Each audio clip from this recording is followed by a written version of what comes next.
If you're a writer, you live with this constant push and pull, right? On one hand, you have this deep, private need to create something real, something that matters. But on the other, there's this absolutely paralyzing fear of actually showing it to somebody. And that tension, that's what we're going to get into today. The whole journey of sharing your work. So let me just ask you this straight up. Just think about it for a second. That thing you've been working on, that story, that poem, how would you feel if a complete stranger read it right now? That feeling you have, whatever it is, that's right at the heart of what it means to be a writer. To really get a handle on that feeling, we've got to reframe what it even means to share your work. It's not just the last step, checking a box. It's actually, as we're about to see, a huge act of courage. See, when you're just writing for yourself, maybe in a journal, you're the boss. You're in total control. You pick the audience. Maybe it's your best friend. Maybe it's nobody at all. But the second you decide to write for the public, you give up all that control.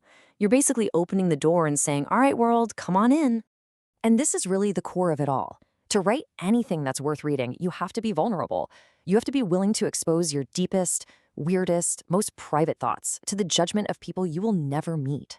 You're putting your soul out there, and yeah, that takes some serious guts. So because of that fear of being judged, a lot of writers go down this path that seems really tempting, but it's a total trap. I'm talking about the path of playing it safe. And oh boy, does that create a problem. You can just feel the difference here, can't you? Over on one side, you've got the safe route, writing about things everyone agrees on, using generic language, plots we've all seen a million times. But then there's the other path. The daring one, the one that leans right into the raw, uncomfortable truths with a voice that's 100% yours. And here is the great cosmic irony of it all. The very thing writers do to try and avoid criticism, playing it safe, ends up attracting the absolute worst kind of feedback you can get. It's not that people find it controversial or offensive, it's that they find it boring. Look, readers are smart. They can sniff out when a writer is just trying to please everyone, when the work feels totally sanitized. They came to you for your unique take on the world, and when all you give them is generic fluff, you've broken that unspoken contract you have with them. Okay, so if playing it safe is a dead end, what's the alternative? Well, this is where we completely flip the script. That vulnerability that feels so terrifying, turns out it's actually your greatest strength. It's your superpower. This quote, people usually credit it to Hemingway, is so intense for a reason. It perfectly captures that raw, painful, but totally necessary honesty that makes writing great. It's about being willing to metaphorically bleed all over that page. And hey, you don't have to take my word for it. Just look at the proof. Think about some of the most massive, best-selling memoirs out there. Books like Lit, Wild, and Educated, they're famous because they are so brutally honest. They shock us with their unvarnished, sometimes ugly truth. That's what people connect with. So how do you actually do it? Well, a fantastic way to think about it is peeling the onion. You don't just describe the surface of something. You have to peel back one layer, and then the next, and you just keep going until you get to that complicated, messy human truth in the middle. Yeah, it might sting a little, but that's where the good stuff is. But digging deep and finding that courage, that's really just the internal battle. Once you finally put your work out into the world, you have a whole new challenge to deal with, the audience itself. And this, right here, is a critical survival skill for any writer. You have to learn to tell the difference between a critic and a troll. A critic, even a really harsh one, might actually have a point that can help you get better. A troll, though, they're not trying to help. They're just lashing out. You can learn from one, you just have to block out the other. It is not easy, believe me, but learning how to really listen to genuine criticism can be life-changing. Good feedback is like a mirror. It shows you your work and yourself in a way you could never see on your own.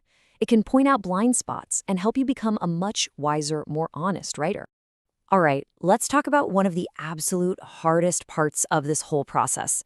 When you write your truth, you're not just exposing yourself. You're almost always writing about the people who are in your life, your family, your friends, and you're writing about them as they really are, flaws and all. There is no easy answer for how to handle this. Some writers, like Frank McCourt, who wrote the incredible memoir Angela's Ashes, he actually waited until his mother passed away. He just knew she would have been mortified by having her life laid bare for the world, so he chose to wait. But here's another really powerful way to look at it, from the memoirist Frank Conroy. His point is, it's your story, it's your experience, your truth. You own that. And if other people want to tell their version of events, well, they can go write their own book. So, after all of this, all the courage, all the vulnerability, trying to figure out feedback, what's the real reward? What's the ultimate payoff? Well, it's something way deeper than just getting published. This line from the writer John DeFreens, man, it just nails it. The journey to becoming a better writer is completely tangled up with the journey of becoming a better human being. The two go hand in hand. And let's be really clear what better person means in this context. It's not about being nice or always agreeable, not at all. It's about becoming more insightful. It's about growing your compassion enough to understand people you disagree with and having the self-awareness to be honest about your own shortcomings. That is the real prize.